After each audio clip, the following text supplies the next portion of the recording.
Are you concerned about getting cold in your bikini after swimming? I know I used to be, and let me tell you, it's not an issue at all. As a modest swimwear designer, I spent an entire year researching and testing different fabrics to find the quickest drying material for my new modest swimwear line. It was so worth the time and effort because I couldn't be happier with the results.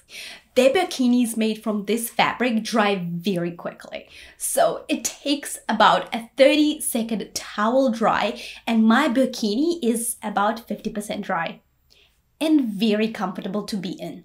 So I've never ever felt cold in the summer. And even if the weather is colder and you just want to get that chilly dip in the water on the beach, then as soon as I come out, I wrap myself in the towel and get changed out of my bikini right away. So don't let the fear of getting cold stop you from enjoying the water. A bikini made with a quick drying material is the perfect option for modest swimmers like us.